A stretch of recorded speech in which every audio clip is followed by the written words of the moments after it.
Hi students, कैसे हैं आप लोग? So we met again. Students, last class में 10th स्टैंडर्ड का एक न्यू टॉपिक स्टार्ट किया था। 10th स्टैंडर्ड के चैप्टर्स को डिस्कस कर रहे थे। एक न्यू टॉपिक स्टार्ट किया था, उसका नाम क्या था? Why do organisms reproduce. Last class में क्या था? कंटेंट्स देख लिए थे, कंटेंट्स के नाम लिख लिए थे, कंटेंट्स में इंट्रोडक्शन पढ़ लिया था। इंट्रोडक्शन के बाद हम लोगों ने टाइप्स देखे थे, ठीक है। टाइप्स में एसेक्सुअल, सेक्सुअल, रिप्रोडक्टिव हेल्थ, तो ये तो क्या था? नाम लिखे थे। फिर हम लोगों ने क्या था? इंट्रोडक्शन पढ़ा था।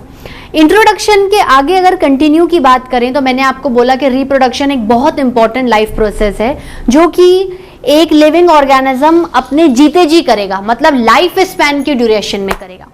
तो थोड़ा सा क्या है, एक लाइफ स्पैन का टॉपिक उठा लेते हैं कि लाइफ स्पैन एक्चुअली है क्या।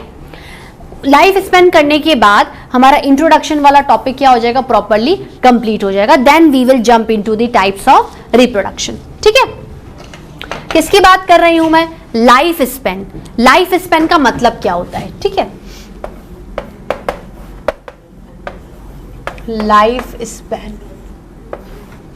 लाइफ स्पैन का मतलब time period from birth till the natural death of an organism. आप जिस दिन पैदा हुए हो और चल रही है आपकी लाइफ, चल रही है जब तक आप नेचुरली नहीं मरते। नेचुरली मरने का मतलब क्या है कि आपने बहुत अच्छा टाइम पीरियड अपनी लाइफ का जी लिया है, ठीक है। हर चीज को आपने देख लिया है, सारे इमोशंस को, फीलिंग्स को, फैमिली मेंबर्स को, ठीक है। हर तरीके के लाइफ प्रोसीजर्स को आपने अनगिनत मल्टीपल टाइम्स प्रोसीड किया है, जैसे न्यूट्रिशन है, रेस्पिरेशन है, ट्रांसपोर्टेशन है, रिप्रोडक्शन किया, आपने अपनी जनरेशन को प्रोसीड किया, ठीक है। अब मान लो कि जस्ट आप पैदा हुए और विद इन 3 to 4 years में आपकी किसी वजह से डेथ हो गई, ठीक है। या समटाइम पीपल मर्डर में मर गए, या किसी अर्थक्वेक में मर गए, कोई साइक्लोन आया, कोई स्टॉर्म आया, ठीक है। रोड एक्सीडेंट, ट्रेन एक्सीडेंट, बस एक्सीडेंट्स में मर गए या डेथ हो गई उनकी। तो दे आर एक्चुअली नॉट, क्या कह सकते हैं कि सारे लाइफ प्रोसीजर्स उन्होंने नहीं किए। और नेचुरल डेथ मतलब they are carrying on the all the natural life processes, उसके बाद उनके लाइफ प्रोसेसेस डिग्रेड होते गए और एक दिन चलना बिल्कुल बंद हो गए। तो क्या कहूंगी मैं इसे कि इसकी डेफिनेशन क्या होगी स्टूडेंट्स?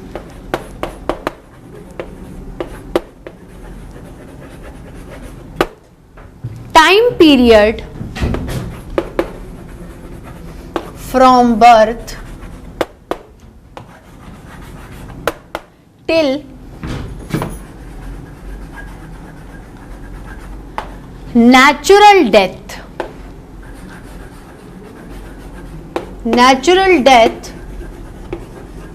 of an organism, उस टाइम पीरियड को, उस अंतराल को क्या बोलते हैं? Life span.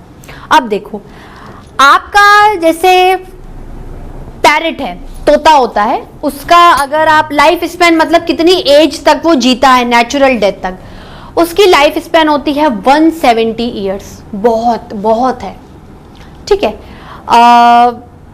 रैट की, चूहे की कितनी होती है? 3 to 5 ईयर्स, ठीक है। तो हर ऑर्गेनिज्म अपनी तरीके से इस अर्थ में डेवलप होता है, अपने तरीके से ग्रोथ करता है, ठीक है, और अपने तरीके से रिप्रोडक्शन करता है और एक लाइफ स्पैन तक अपनी लाइफ को चलाता है, ठीक है। लेकिन जो लाइफ स्पैन होता है ऑर्गेनिज्म का, वो उस ऑर्गेनिज्म के साइज पे डिपेंड नहीं करता। जैसे आप बोलोगे कि मैम रैट का साइज तो पैरेट से बड़ा होता है, ठीक है, या एलिफेंट का life span lump sum 60 to 70 years होगा। हम ह्यूमन बींग्स का भी एक normal life span 60 to 70 years का होता है। अब थोड़ा मेडिकल फैसिलिटी से बढ़ गया है, समवॉट 80, 85, 90, 100 भी हो रहा है किन्हीं में। तो अब आप कहोगे कि मैम पैरेट तो मेरे से साइज में छोटा है। तो life span of an organism doesn't depend on the size of an organism. बिल्कुल, बहुत इंपॉर्टेंट लाइन में लिखते हैं। क्या लिखूंगी मैं?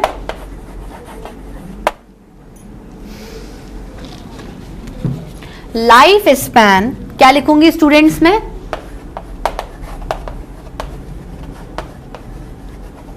Life span of an organism do not depend do not depend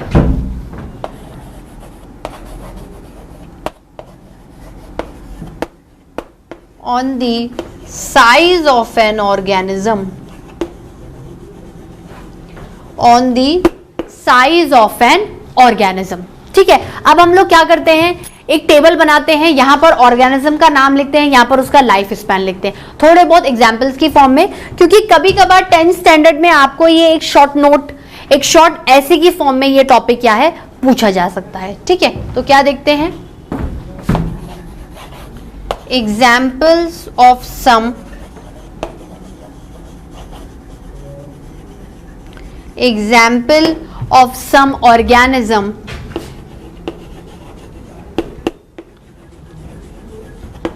with their respective lifespan।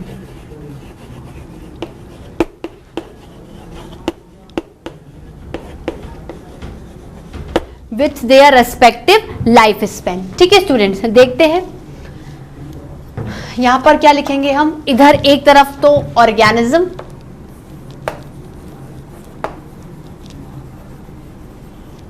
और एक तरफ उसका लाइफ स्पैन।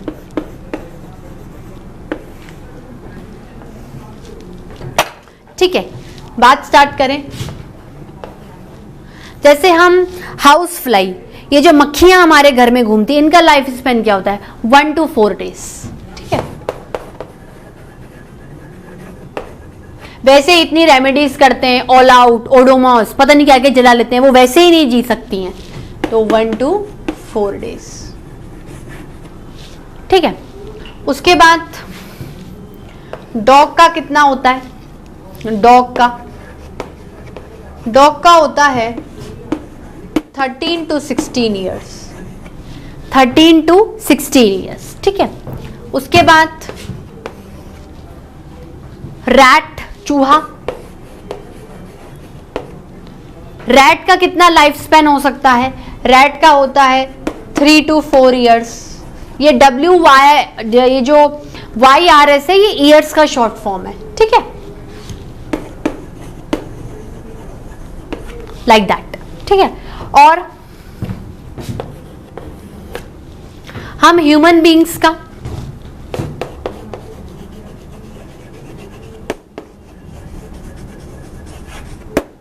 ह्यूमन बीइंग्स का कितना होगा, ह्यूमन बीइंग्स का 60 to 80 years मान लो, 60 to 80 years। ठीक है, और किसका लें अपन, वी विल कंसिडर पैरेट, तोता। पैरेट का कितना होता है, पैरेट का होता है 140 से लेके 160 ईयर्स तक, 140 से लेके 160 ईयर्स तक। ठीक है, और एलिफेंट का,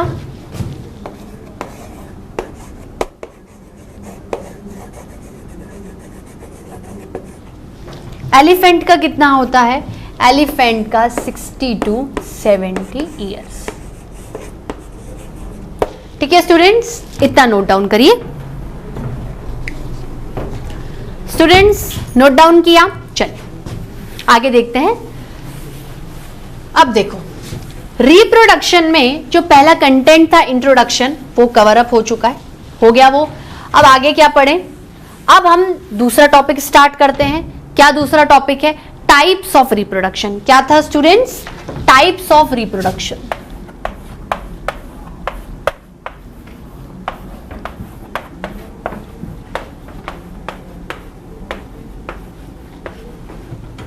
types of reproduction, types of reproduction. ठीक है, कितने तरीके से एक ऑर्गेनिज्म अपने जैसा न्यू ऑर्गेनिज्म बना सकता है। ठीक है, अब देखो टाइप्स ऑफ रिप्रोडक्शन में मेजॉरिटी में 2 टाइप्स ऑफ रिप्रोडक्शन आते हैं, एक आता है एसेक्सुअल और एक आता है सेक्सुअल। किस बेसिस पर मैं एसेक्सुअल को बोल रही हूं और किस बेसिस पर मैं सेक्सुअल को बोल रही हूं, देखो ये जो 2 कैटेगरीज है रिप्रोडक्शन की, इनका बेसिस क्या है, किस सिद्धांत से मैंने इन दोनों कैटेगरीज को बांटा है। देखो बेसिस की बात करें तो कितने ऑर्गेनिजम्स पार्टिसिपेट कर रहे हैं रिप्रोडक्शन में, मैंने क्या बोला? How many number of organisms are participating in this procedure of reproduction. Again I am repeating my line. How many number of organisms, how many number of organism are participating in the procedure of reproduction. उस basis पर मैंने reproduction को 2 broad categories में बांटा है. लिख सकते हैं on the basis of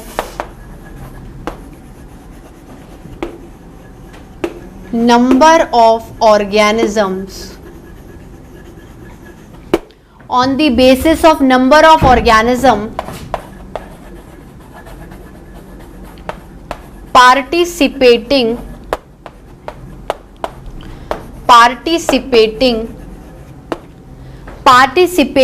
in the process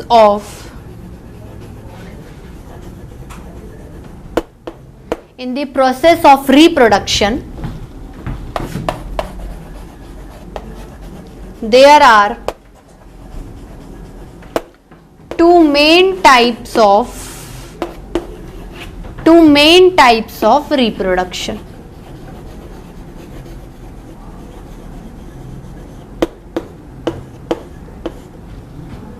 कितने 2 तरीके के बताए थे मैंने?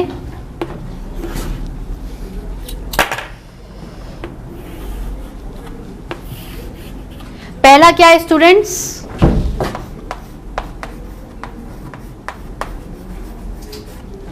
एसेक्सुअल, दूसरा है सेक्सुअल. अब बताओ कौन से रिप्रोडक्शन में कितने नंबर ऑफ ऑर्गेनिजम्स पार्टिसिपेट कर रहे हैं? एसेक्सुअल में only 1 organism is participating.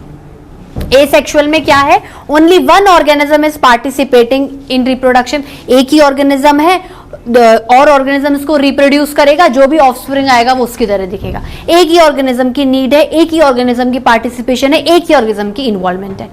Sexual में we require 2 organism. There is participation of 2 organism. There is involvement of 2 organism. ये फर्क है. यहां पर एक ऑर्गेनिज्म से सारा काम चल रहा है, एक ऑर्गेनिज्म न्यू ऑर्गेनिज्म को रिप्रोड्यूस कर रहा है. यहां पर हमें 2 ऑर्गेनिजम्स की जरूरत है. उन दोनों के म्यूचुअल मिक्सिंग से, उन दोनों के म्यूचुअल काम से हमें न्यू ऑर्गेनिज्म मिलता है. मतलब इसमें भी 2 का ऐसा नहीं है कि 2 हैं, एक का मन नहीं है काम करने का तो हट गया, एक ने रिप्रोड्यूस कर दिया. नहीं, इसमें दोनों ऑर्गेनिजम्स को इक्वली पार्टिसिपेट करना पड़ेगा अगर उन्हें किसी ऑफस्प्रिंग को रिप्रोड्यूस करना है. तो क्या लिखूंगी इसमें? Only 1 organism participate.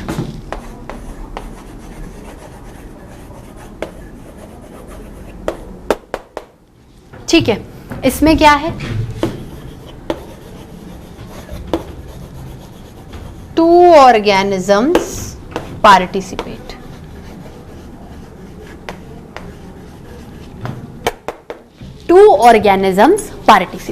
ठीक है, अब थोड़ा थोड़ा मोटा मोटा पढ़ लेते हैं, उसके बाद डीप में पढ़ेंगे. ठीक है, देखो अगर मैं एसेक्सुअल की बात कर रही हूं,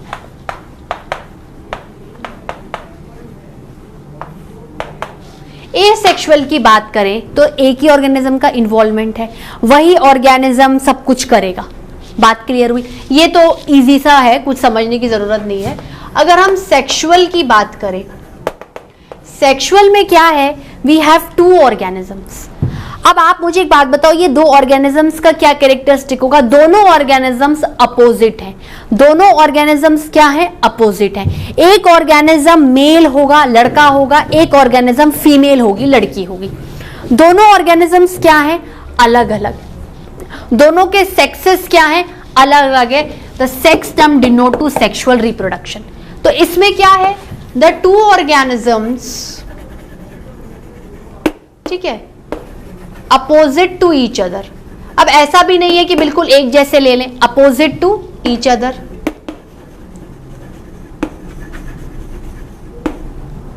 ठीक है स्टूडेंट्स, अब क्या होता है देखो, एसेक्सुअल रिप्रोडक्शन में एक सिंगल ऑर्गेनिज्म क्या कर रहा है कि रिप्रोडक्शन कर रहा है.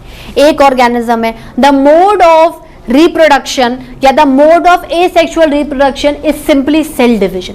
एक ऑर्गेनिज्म उठाया, डिवाइड करते जाओ करते जाओ करते जाओ करते जाओ करते जाओ, एक तरीके से देखा जाए कि उसके पास जो है उसके जैसा ही नया प्रोड्यूस होगा, पर नंबर में बढ़ोतरी होकर।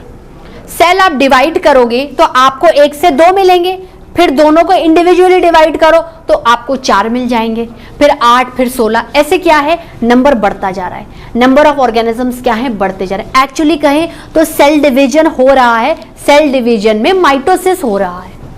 एसेक्सुअल, अभी डिफरेंसेस पढ़ेंगे अपन एक टेबल में। अब सेक्सुअल रिप्रोडक्शन में क्या है, सेक्सुअल रिप्रोडक्शन में 2 ऑर्गेनिजम्स हैं। अब इन दोनों ऑर्गेनिजम्स में मैं क्या कराऊं कि रिप्रोडक्शन हो जाए, उसमें तो एक अकेला है डिवाइड कर रहा है, डिवाइड करता जा रहा है, नंबर को बढ़ाता जा रहा है, अपने अंदर से जो नंबर बढ़ते जा रहे हैं वही उसके ऑफस्प्रिंग है, बिल्कुल वैसे के वैसे दिख रहे हैं।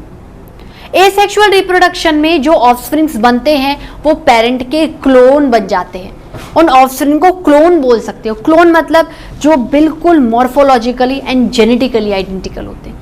मॉर्फोलॉजी मतलब बाहर का अपीयरेंस, स्ट्रक्चर वाइज कैसा दिख रहे हो, ठीक है, बाहर के कैरेक्टर जैसे नाक, नक्श, आंखें, ये सब। और जेनेटिकली मतलब कि जो मेरे अंदर है वही का वही तेरे को मिल जाएगा। भाई जेनेटिक मटेरियल का एक्सचेंज होने का क्या मतलब है, आपने सेल स्ट्रक्चर पढ़ा था। सेल के टॉपिक में आपके पास हेडक्वार्टर ऑफ सेल था न्यूक्लियस, ठीक है स्टूडेंट्स, बात क्लियर हुई। सेल के बीचों बीच एक सेंट्रली लोकेटेड उसका स्ट्रक्चर था जिसको हेडक्वार्टर ऑफ सेल बोलते हैं, जो कि न्यूक्लियस था। उस न्यूक्लियस के अंदर आपके पास जेनेटिक इंफॉर्मेशन है उस पर्टिकुलर ऑर्गेनिज्म की। जेनेटिक इंफॉर्मेशन मतलब कैसा दिख रहा है, क्या फीचर्स हैं, क्या इमोशनल कैरेक्टर है, क्या बिहेवियर है, ठीक है। बोलते ना आप में आपके बिल्कुल पेरेंट्स के जीन्स आएंगे। मतलब रिप्रोडक्शन में क्या है कि जब ऑर्गेनिज्म नए ऑर्गेनिज्म को रिप्रोड्यूस करता है तो अपने आप को ही वो तोड़ के कर रहा है। अभी तो आप एसेक्सुअल की बात कर रहे हो, अपने आप को तोड़ के ही कर रहा है। अपने आप को तोड़ना, सेल डिवीजन करवाना मतलब न्यूक्लियस को तोड़ो। न्यूक्लियस को कैरियो बोलते हैं। न्यूक्लियस का टूटना, काइनिस मतलब टूटना, कैरियोकाइनेसिस। पूरा का पूरा साइटोप्लाज्म टूट गया, पूरा का पूरा साइटोप्लाज्म कंस्ट्रिक्ट हो गया, साइटोकाइनेसिस। तो इन प्रोसीजर से क्या है, एसेक्सुअल रिप्रोडक्शन होता है। इन प्रोसीजर से क्या है स्टूडेंट्स, एसेक्सुअल रिप्रोडक्शन होता है। अब जैसे कोई ऑर्गेनिज्म है, सिंगल ऑर्गेनिज्म पार्टिसिपेट कर रहा है एसेक्सुअल रिप्रोडक्शन में, उसने क्या किया, तोड़ना स्टार्ट किया अपने आप को। तो न्यूक्लियस के अंदर क्या है, आपके पास क्रोमेटिन मटेरियल है। या देखा जाए तो ये भी बहुत दूर की बात है, आपके न्यूक्लियस के अंदर आप अपना जेनेटिक मटेरियल कंटेन करते हो जिसको डीएनए बोलते हैं। डीएनए होगा, पतले पतले धागे क्रोमेटिन होंगे जो कि सेल डिवीजन के टाइम पे कंडेंस्ड होकर आपस में इंटरमिंगल रॉड बना लेंगे जिन्हें क्रोमोसोम्स बोलोगे। उस क्रोमोसोम की बेसिक यूनिट जीन होती है। उस क्रोमोसोम की बेसिक यूनिट जीन होती है। वही की वही जीन रिप्रोडक्शन में न्यूक्लियस से निकलकर आगे चली जाती है। क्योंकि न्यूक्लियस डिवाइड होगा तो उसका जो पार्ट होगा, मतलब जैसे न्यूक्लियस डिवाइड हो गया, 2 में डिवाइड हो गया, तो आधा आधा पार्ट सारे ऑर्गेनिज्म को भी मिलेगा ना, फिर वो फुल्ली डेवलप हो जाएगा। तो जो आपके अंदर जीन था एज इट इज आपने ऑफस्प्रिंग में भेज दिया। तो एसेक्सुअल रिप्रोडक्शन में offspring are the clones of parents. लेकिन सेक्सुअल रिप्रोडक्शन में क्या होता है, यू हैव 2 ऑर्गेनिज्म जो कि अपोजिट होते हैं। अपोजिट होने का क्या मतलब होता है, देखो सेक्सुअल रिप्रोडक्शन में देखा जाए तो ये 2 ऑर्गेनिज्म सेक्सुअल रिप्रोडक्शन कराएंगे कैसे, क्या है इन दोनों के बीच में, 2 चीजें होती हैं। तो दोनों चीजों के बीच में अट्रैक्शन होता है। जब अट्रैक्शन होता है तो उनमें फ्यूजन होता है, मिक्सिंग होती है।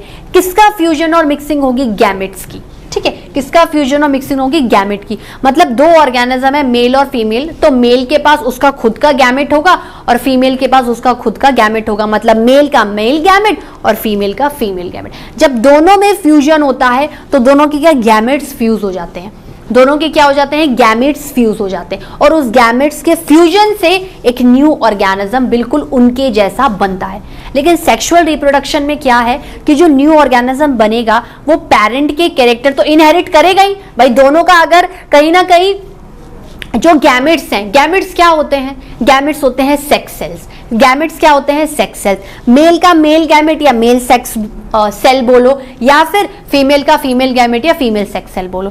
तो यहाँ का मेल सेक्स सेल और यहाँ का फीमेल सेक्स सेल्स मिलेंगे, ठीक है। जनरली इनमें माइटोसिस नहीं होगा। There is no increase in number, there is meiosis, reduction हो जाएगा, नंबर का क्या हो जाएगा, रिडक्शन हो जाएगा।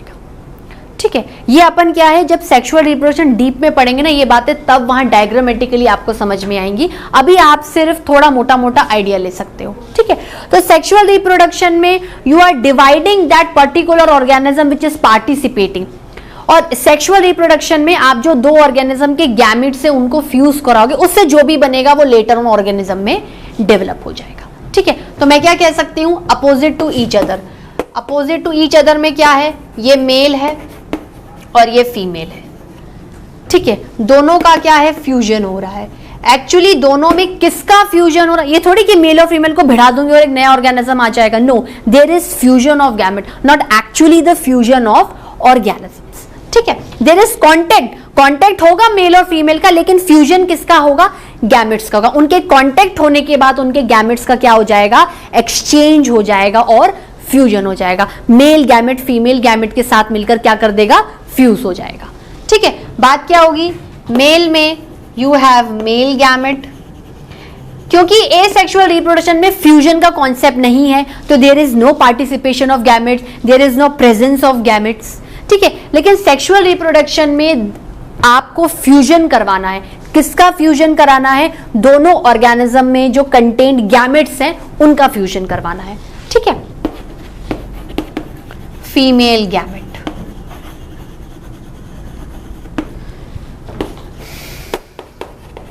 इनको मेल सेक्स सेल्स भी बोलते हैं, मेल सेक्स सेल या फिर female sex cell.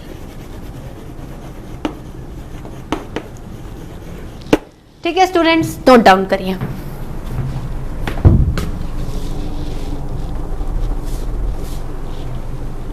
Students note down किया। चलिए, आपको मोटा मोटा सेक्सुअल और एसेक्सुअल रिप्रोडक्शन मैंने बता दिया है।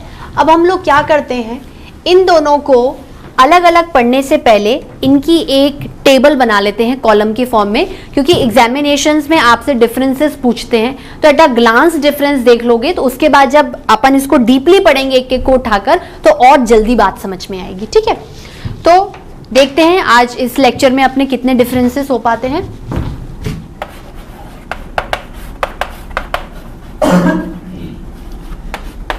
डिफरेंस बिटवीन,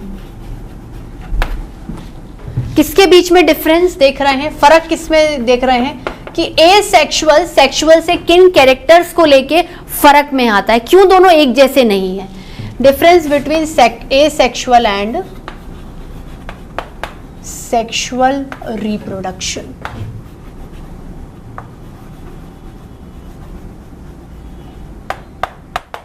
ठीक है, अपनी कॉपी में एक टेबल बना लीजिए। ठीक है, उस टेबल में क्या करोगे, आप इधर तो लिखोगे एसेक्सुअल रिप्रोडक्शन। ठीक है, पूरा पूरा नहीं लिखते हैं, आपको पता है हम लोग किसके बारे में स्टडी कर रहे हैं, और सेक्सुअल रिप्रोडक्शन। ठीक है, बात क्लियर हुई, बात आपको समझ में आ रही है। ठीक है, पहला क्या डिफरेंस लिख सकती हूं, पहला डिफरेंस है जो अभी मैंने आपको बताया, इस रिप्रोडक्शन में सिर्फ एक ऑर्गेनिज्म पार्टिसिपेट करेगा, इस रिप्रोडक्शन में दो ऑर्गेनिज्म पार्टिसिपेट करेंगे। तो लिखिए स्टूडेंट्स,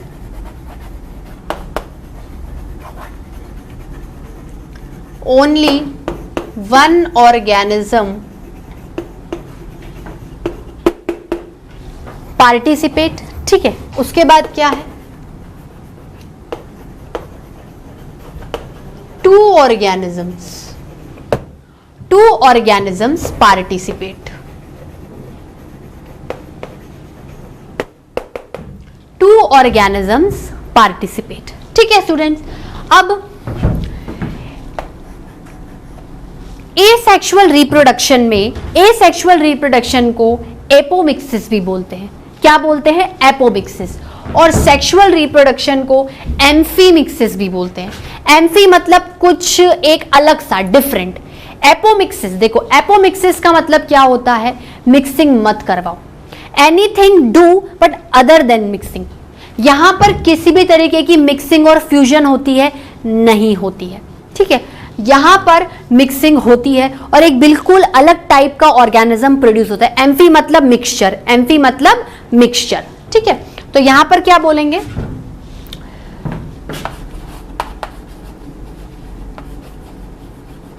also known as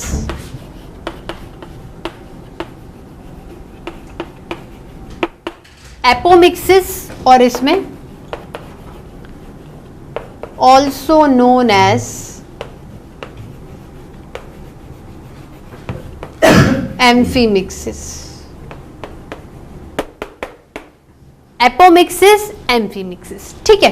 कहने का क्या मतलब है, एपोमिक्सिस मतलब without mixing, without fusion, amphimixis मतलब विथ फ्यूजन या मिक्सिंग। यहां पर किसी भी तरीके की मिक्सिंग मत करवाओ, यहां पर मिक्सिंग करवाना असेंशियल है, ठीक है। क्या लिखूंगी डिफरेंस में तीसरा,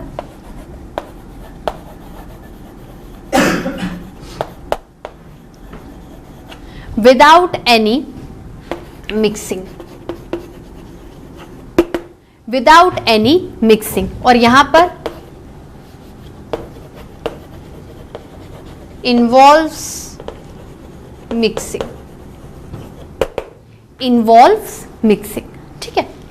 अच्छा, किस चीज की मिक्सिंग से रिलेटेड मैं बात कर रही हूं, मैं गैमेट्स की मिक्सिंग से रिलेटेड बात कर रही हूं। यहां पर एज सच कोई गैमेट्स का फॉर्मेशन नहीं है, कोई गैमेट्स का इन्वॉल्वमेंट नहीं है, कोई ऐसे दो ऑर्गेनिजम्स ही नहीं है जो गैमेट्स बनाते। इसमें देखो एक कर सकता था, लेकिन शायद फ्यूजन में दो की जरूरत थी, तो गैमेट्स का इन्वॉल्वमेंट भी दो जगह ही हुआ, ठीक है। तो यहां पर क्या है, no gametes involvement, no gamete fusion, here gametes are involved and gametes fusion, ठीक है। तो ये पॉइंट लिख लें एक, no gametes present,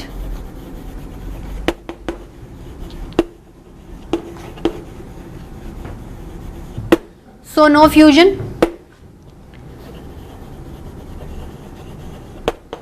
gametes are present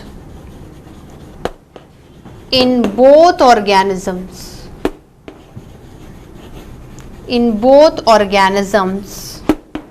so there is fusion,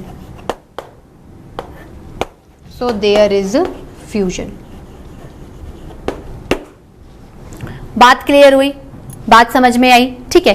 एक और डिफरेंस देख लेते हैं।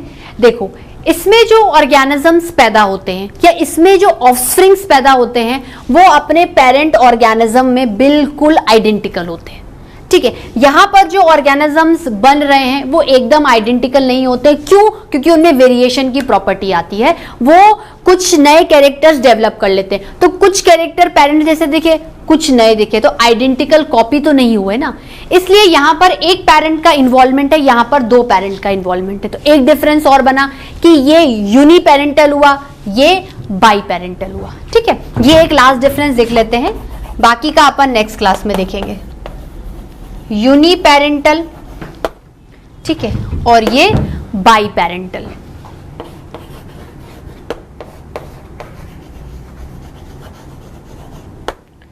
ठीक है स्टूडेंट्स, आज के लेक्चर में इतना ही। ये डिफरेंसेस पूरे नहीं हुए हैं, इन डिफरेंसेस को आगे कंटिन्यू करेंगे, यहां तक याद रखिएगा। आज के लेक्चर में क्या पढ़ा, आज के लेक्चर में लाइफ स्पैन पढ़ा, ठीक है। लाइफ स्पैन पढ़ने के बाद हम लोगों ने आपने ए सेक्सुअल के बारे में थोड़ा सा देखा, सेक्सुअल के बारे में थोड़ा सा देखा, फिर ए सेक्सुअल सेक्सुअल को अलग अलग पढ़ने से पहले हमने क्या सोचा कि पहले डिफरेंसेस देख लो। मोटा मोटा अगर फर्क पता रहेगा तो जब एक एक को उठा के पढ़ेंगे तो क्या दिमाग में पिक्चर क्लियर रहेगी कि नहीं भाई यहां पर ये आएगा और यहां पर ये आएगा, वही की वही लाइंस वापस रिपीट होंगी, ठीक है। तो यहाँ यूनिपेरेंटल बाई पेरेंटल तक मैं लेक्चर को ओवर करती हूँ। नेक्स्ट लेक्चर में अपन इसके आगे के डिफरेंसेस को कंटिन्यू करेंगे और प्रॉपरली ए सेक्सुअल रिप्रोडक्शन को स्टार्ट करेंगे और उसके टाइप्स के बारे में पढ़ेंगे, ठीक है students. Till then bye bye, have a nice day.